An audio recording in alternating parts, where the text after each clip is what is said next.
All right, so we're going to just dive in with our next topic here, which is a new functional group that we're going to introduce, which are ethers.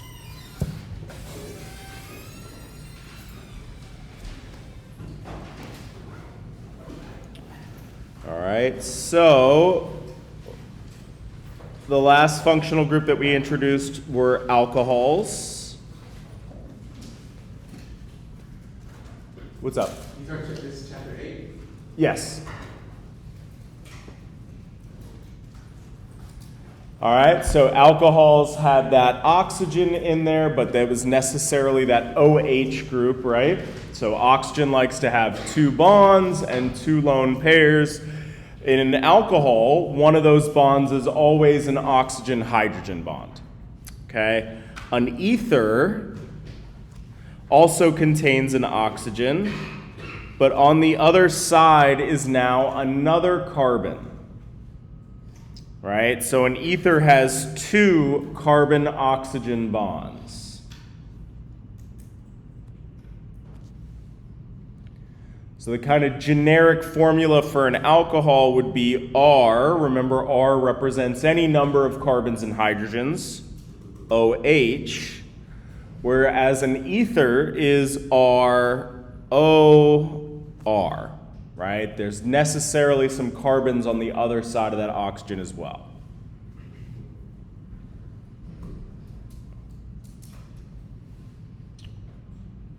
Okay. Let's remember what we talked about with regard to boiling point, these intermolecular forces.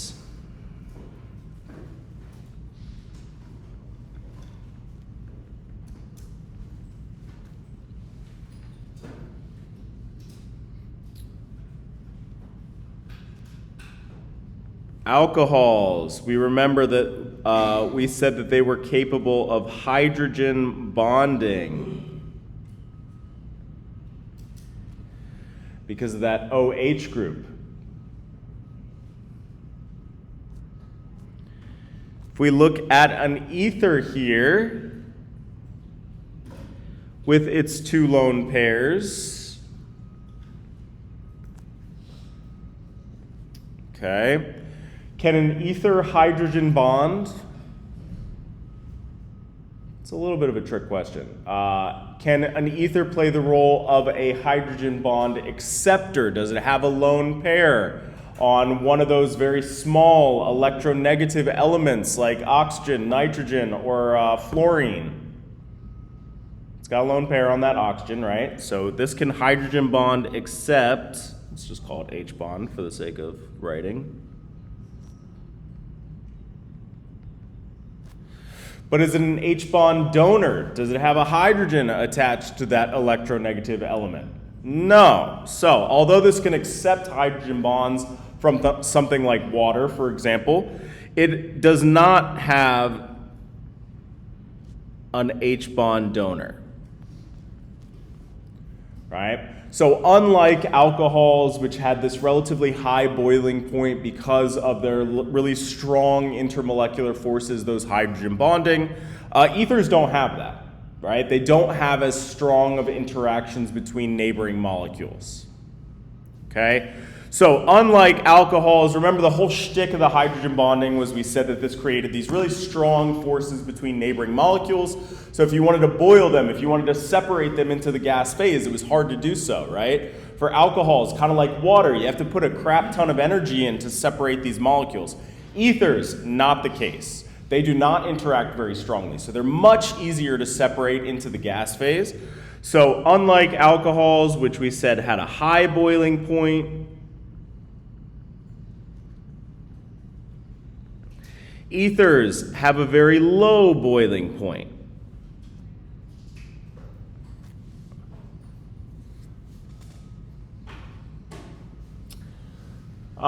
Truth be told, ethers, as far as functional groups go, they're boring as all crap. All right, they're not terribly interesting functional groups. They're not all that terribly reactive. We'll learn some reactions that like create ethers next class. But for the really, like, all intent and purposes, ethers, the role that they play in an organic chemistry lab is not in reactions, but rather as solvents. Okay? So, relatively speaking, they're kind of cheap and easy to make. They're kind of on the polarity spectrum. They are relatively nonpolar.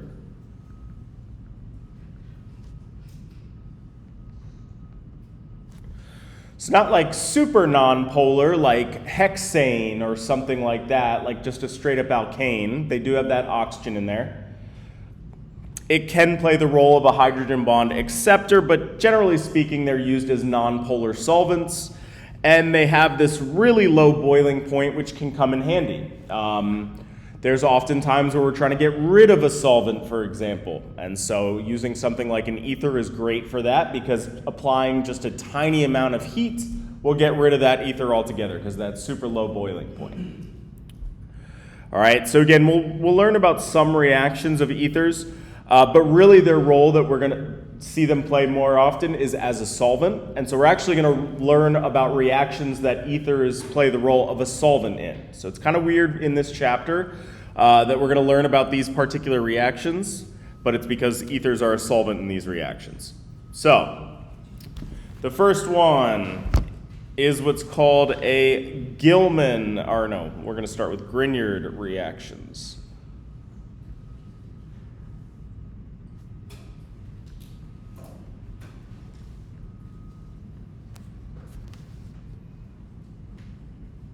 Okay, and these are what are called organometallic reactions.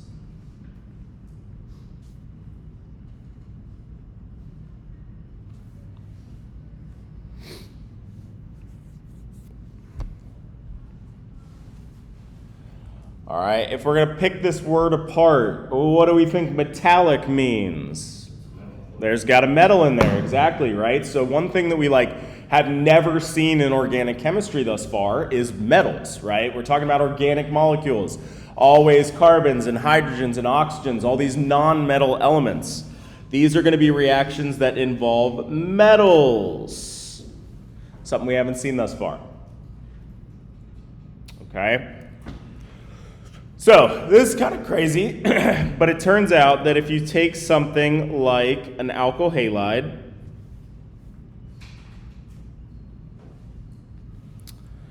and you toss in some magnesium, just solid, straight up magnesium metal, something kind of bizarre will happen in that the magnesium atoms will actually insert themselves in the middle of this molecule here. They will insert themselves between the halogen and the carbon.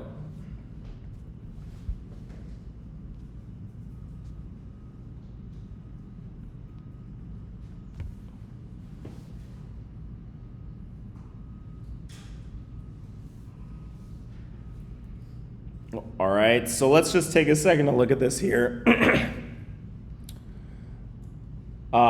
I have no grand chemistry explanation as to why this happens. It kind of blows my mind a little bit here that this idea that this metal is going to just jump in between these two atoms here. I wish I had some grand explanation for why that occurs, but for right now we're just going to call it the magic of chemistry.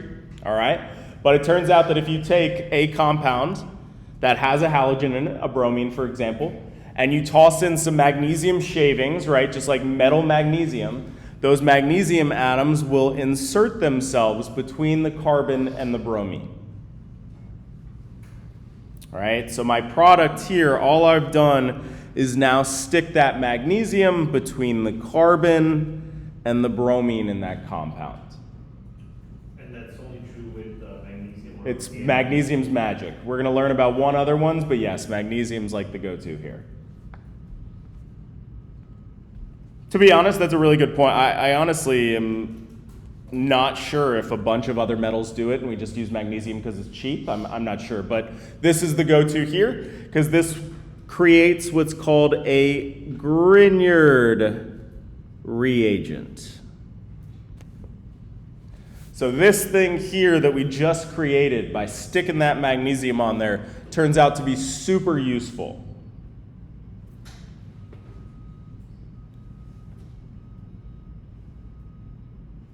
Okay? So if we zoom in real quick to this thing here, what do we know about our metals in terms of how electronegative they are? So let's just think, things like magnesium and sodium, do they accept electrons to become negatively charged ions, or do they like to give up electrons to become positively charged ions? They like to give up electrons, right? So magnesium, usually when we see magnesium, when we're talking about it outside of organic chemistry, it's as a cation, as a positively charged ion. So metals tend to not be very electronegative at all. So they have this like partial positive charge in this bond, whereas nonmetals tend to be electronegative. They have a partial negative charge. So within this bond right here, we have a whole bunch of electron density on this carbon.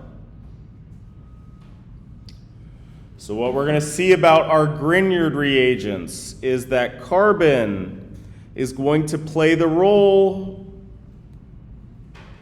of a nucleophile.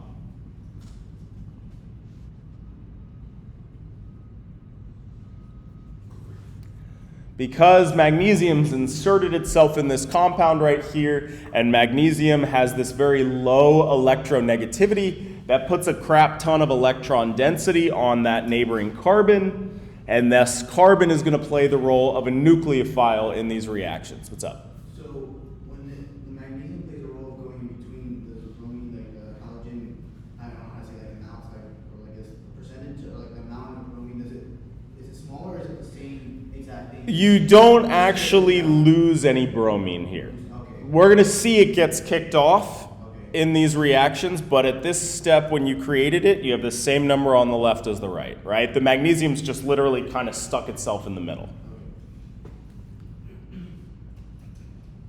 All right, so the whole shtick that we're building up to is the reactions of these Grignard reagents here, these things that have this magnesium in there. And again, what we're going to see is carbon is going to play the role of the nucleophile, okay? So let's just take a look at one of these reactions, and then we can kind of pick it apart here, all right? So if I take a very simple compound that has one of these carbon-oxygen double bonds, what do we call those bonds? Carbonyl bonds, yep. And so remember, we had these annoying names for these functional groups. When they're located on the end here, we called these aldehydes. We'll actually talk specifically about aldehydes and ketones next chapter. Just to kind of remind everybody, an aldehyde is when that carbonyl is sticking on the end, and a ketone is when it's in the middle. All right? I don't know why the organic chemistry gods made these two different functional groups. They behave the exact same, but they did. So, again, an aldehyde is when that carbonyl carbon is a terminal carbon. It's at the end of a molecule. A ketone is when it's in the middle. All right, so these are the functional groups that we're going to see reacting with our Grignard reagents.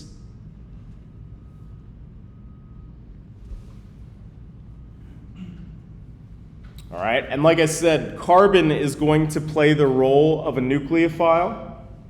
So what that means is that we're going to get a new carbon-carbon bond at the end of our reaction here.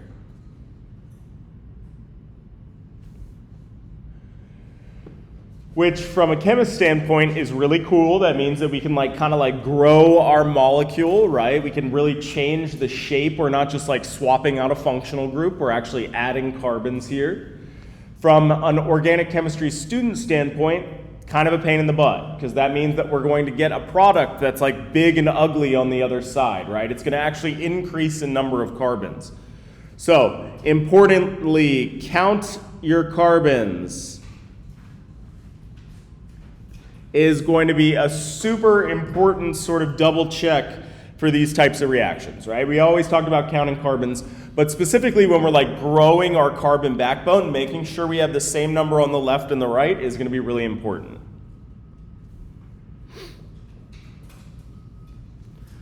So real quick, just given my reactants here, how many carbons should I have in my product? Everybody take a second.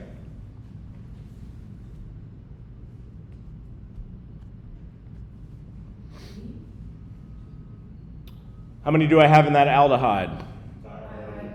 Aldehyde has 2, right? And then how many are in my my Grignard reagent, this new thing that we talked about? 3. We got 3. So we better have a total of 5 on the other side here. Okay? And what's going to happen is, again, carbon plays the role of a nucleophile. So this carbon here at the base of my Grignard, that's where my new bond's going to be. And it's going to be connected to that carbonyl carbon in my product. All right, that's where my new bond is going to be formed here, between the carbon at the base of the magnesium in my Grignard and my carbonyl carbon.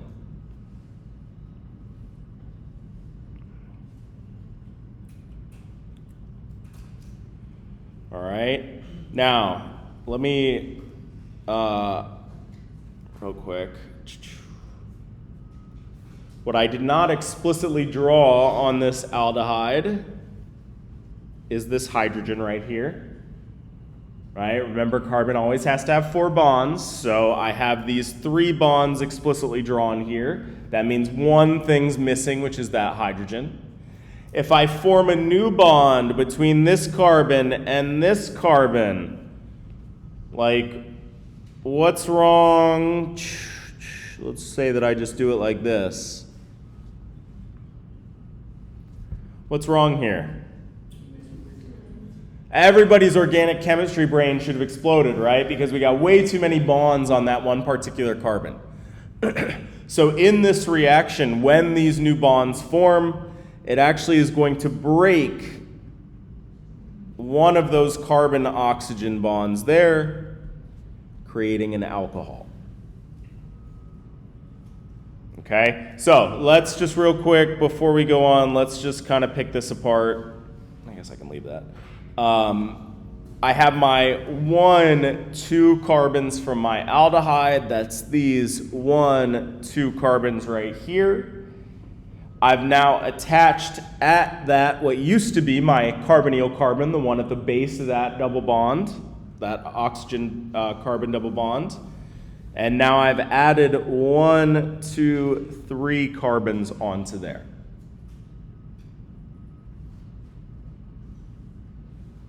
All right, so we won't even complicate things with the ketone. Let's just take a second and predict some products real quick. So given what we did just by analogy here, everybody take a second and tell me what my product should be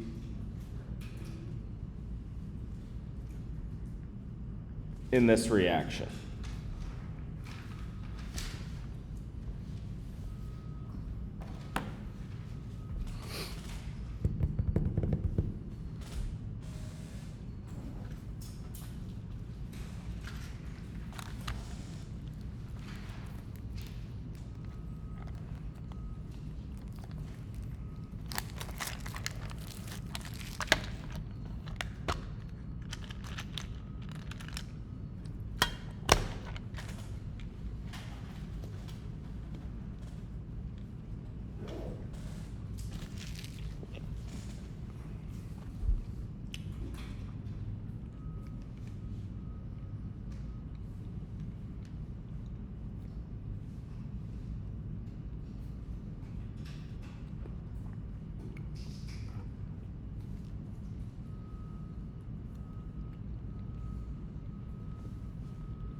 And remember, your most basic double check you're going to do is count your carbons. Make sure you got the same number of carbons on both sides, right?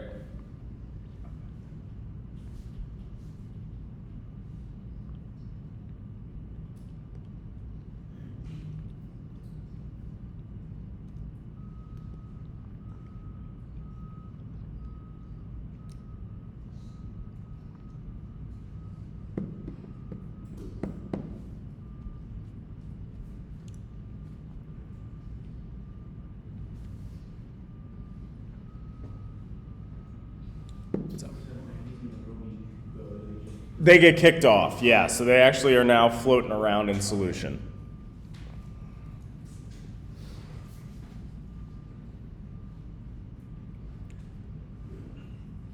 All right, so look, I'm going to start out with these 1, 2, 3, 4 carbons originally in my aldehyde. So there's 4, right? This carbon right here that used to be my carbonyl carbon, I'm going to color it in red just to kind of keep track of everything here.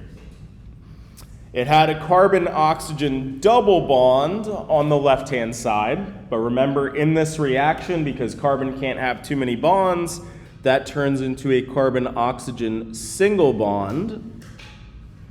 So what used to be that carbonyl group is now an alcohol group. Okay? And now I have to attach these 1, 2, 3, 4 carbons from my Grignard. Importantly, I'm going to attach the carbon that was at the base of that magnesium. So here's, and I'll actually use a different color. So purple, sure. So that's that carbon there. All right, I just got to make sure to include all of it. So any reaction that we've studied that creates new carbon-carbon bonds is kind of a pain in the butt from a pencil and paper standpoint because we always get these big, ugly products. So again, that's why counting is really important. So 1, 2, 3, 4. And just to keep track of who's who, 1, 2, 3, 4 from my orange fragment here from my aldehyde. And 1, 2, 3, 4 from my Grignard.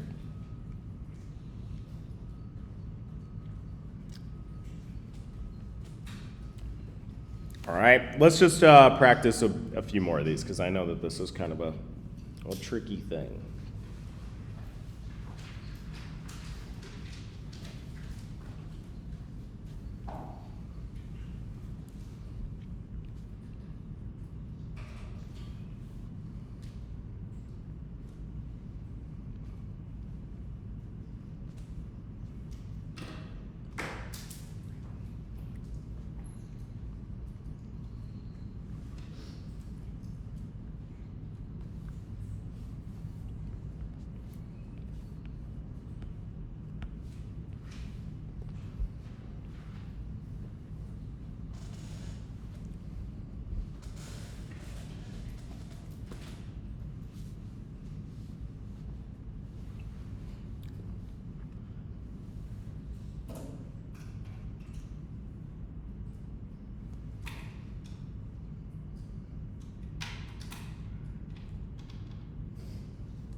All right, let's look at this first one here. How many carbons do I have in my aldehyde right here? These two. And how many carbons do I have in my Grignard reagent? Just one. Okay, so I better have 3 carbons in my product. Okay, so again, I'm going to draw my 2 carbons, and I'm just going to keep things all color-coded here so we can kind of see what's up. These are my 2 carbons from my aldehyde, but again, that carbon-oxygen double bond becomes a carbon-oxygen single bond, right? So my carbonyl group goes from being a carbonyl group to being an alcohol. And now I'm going to add to that carbonyl carbon, or what used to be a carbonyl carbon, that additional bond. All right, so again, just color coding to keep track of who's who. That is my 3 carbon product that I have there.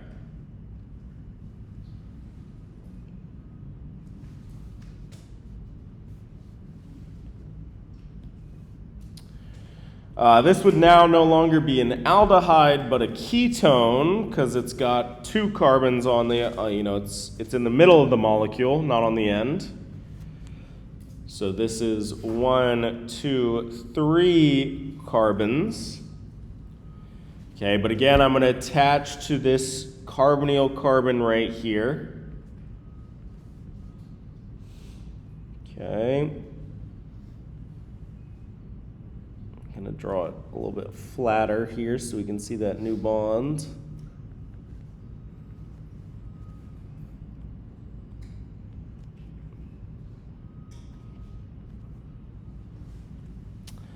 All right, and then how many carbons do I have in my Grignard over here? 1, 2, 3. I got 3 of them total. Okay, and I got to attach it at that middle one, right? The one that has the magnesium. Color this one in purple here.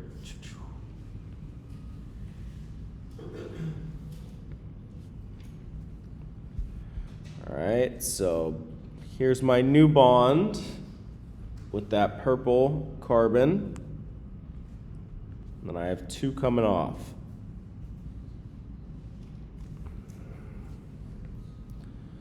So we see we got this very busy product going on here.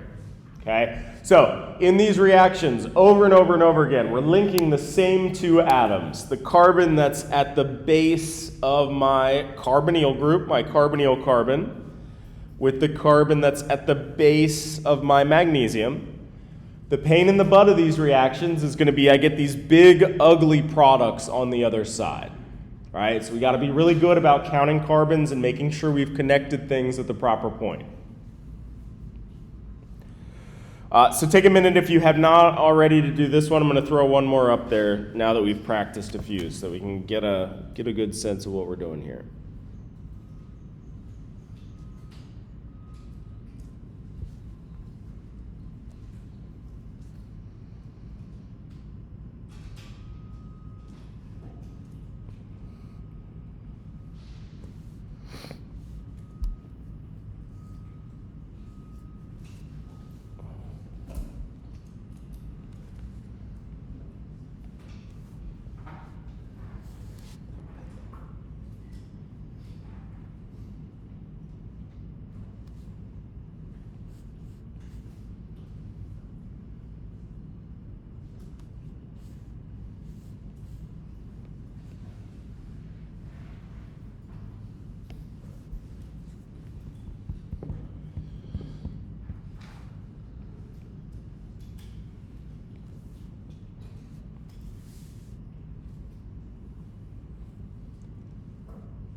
What's up? Can I see that one more time?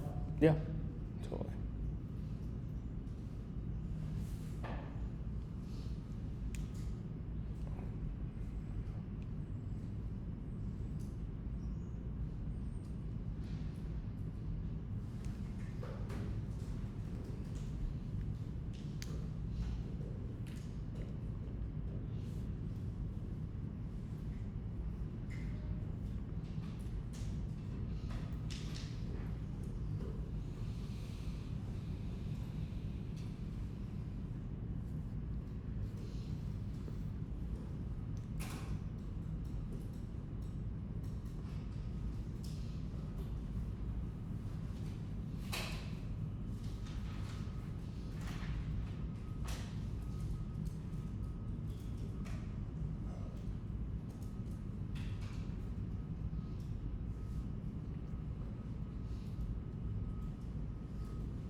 and you're gonna count your carbons to double check, right? Most important thing, most basic thing, if you don't have the same number of carbons on both sides, you got it wrong, right? How we link it up, all that stuff is extra, but we need to make sure we have the same number of carbons on both sides. So if I look at my ketone, I have 1, 2, 3, 4 carbons. If I look at my Grignard, I have 1, 2, 3, 4 carbons. All right, and so just looking at our reactants, which carbon in my ketone is going to have that new bond? The one at the base of my carbonyl group, right? And then looking at my Grignard, where's my new bond going to be? The carbon at the base of that magnesium, right? Those are the two that I'm connecting when I draw my product here. So I'm going to start off with my 4 carbons from my aldehyde. Make this flatter than usual because I'm going to attach something there. Okay, so here are my 1, 2, 3, 4 carbons. And again, that carbonyl group becomes an alcohol. All right, and now I have to attach these 4 carbons here. Specifically, that first bond I draw is going to be that purple carbon that I've designated here at the base of my magnesium. And then I'm going to add those 1, 2, 3, 4 carbons total.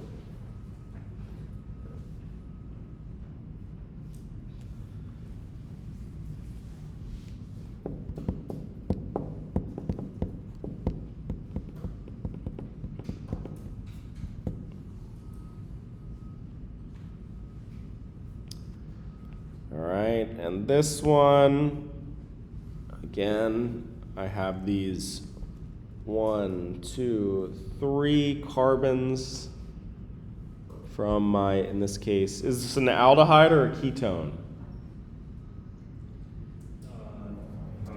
Aldehyde, right? When it's on the end, it's an aldehyde. If it's in the middle of a molecule, it's a ketone. So this one would be an aldehyde. So I'm going to draw these 3 carbons here.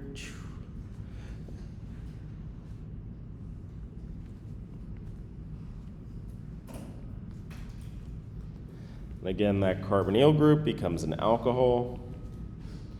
And now I have to attach, and this one's all big and ugly, but it's still the same principle that we've been using. I'm going to attach these 1, 2, 3, 4, 5 carbons here, and specifically attach it at that carbon right there, right? The one that's at the base of that magnesium. So boom, here's my purple carbon. All right, and now I just got to draw everything around it, which is in this case a pentagon.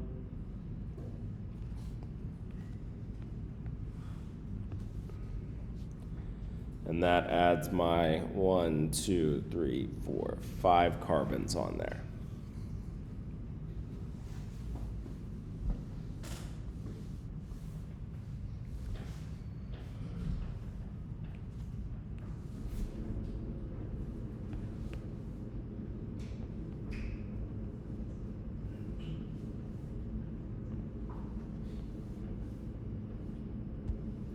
Okay, so again, I'm going to just like beat this to death here because I know that Grignard reactions drawing products is kind of tricky just in general. All right, but looking at this reaction here to just kind of illustrate everything. All right. First thing we need to convince ourselves of is we have the same number of carbons on both sides, right? Important first step. I have 1, 2, 3 from my aldehyde. And then finally these 1, 2, 3, 4, 5 from what we call our Grignard reagent. Right? So make sure that you can see that we have the same number of carbons on both sides. Important first step. Okay? I've now connected these two molecules together, right? So what I have on the left side, I've now joined them together on the right side. And particularly where I linked these together is connecting the carbon that's at the base of that carbonyl group to the carbon at the base of my magnesium in my Grignard. All right, that's how I've linked these two molecules together from the left to the right. Okay, and then last thing we want to make note of is how we turned our carbonyl group into this alcohol group here, right? What used to be a carbon-oxygen double bond is now a carbon-oxygen single bond on the right-hand side of my reaction.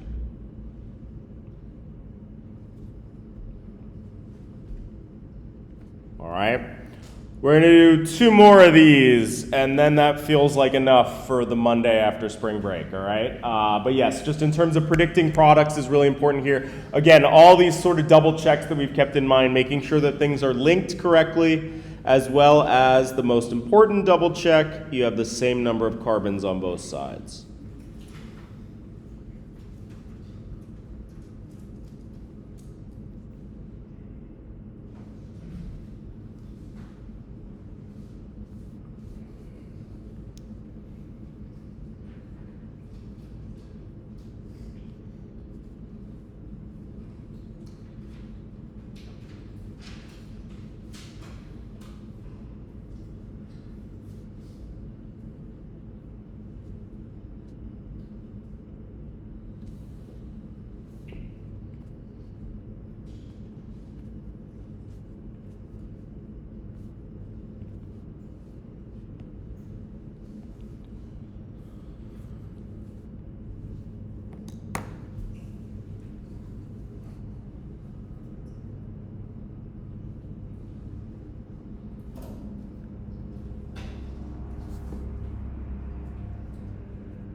I got these 4 carbons from my ketone here. Because I know I'm going to have to attach something extra to this one, I'm going to draw it flatter, right? Usually we draw like these little squiggly lines, but as soon as carbon has 4 bonds, we draw it in this more sort of flat way. I'm going to attach that new carbon to it, which we've been coloring in purple here. All right, but importantly, that had 2 additional carbons. And I'm going to keep that double bond, right? I had a double bond over here. This reaction doesn't involve that double bond, so that's going to stay. Okay? It's not something that we talk a ton about, but like oftentimes in reactions, if you have like multiple functional groups, that can mess something up. So we typically just like look at like one particular functional group for a reaction. One of the amazing thing about these Grignard reactions is like just how flexible that Grignard reagent can be. It can be anything on the other side of that magnesium and these reactions still work, right? So in this case, I have this double bond. That's going to be preserved in my product as well.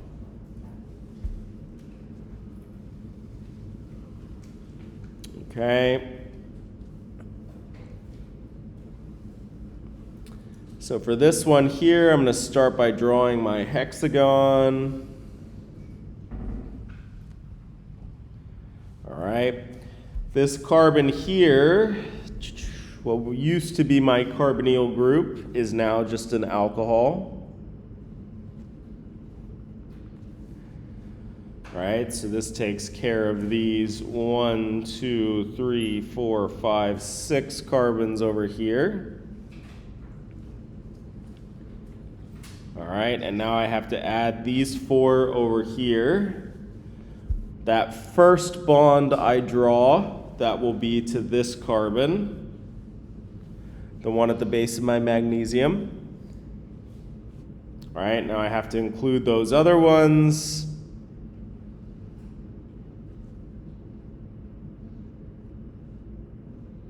Boom. 1, 2, 3, 4. 1, 2, 3, 4.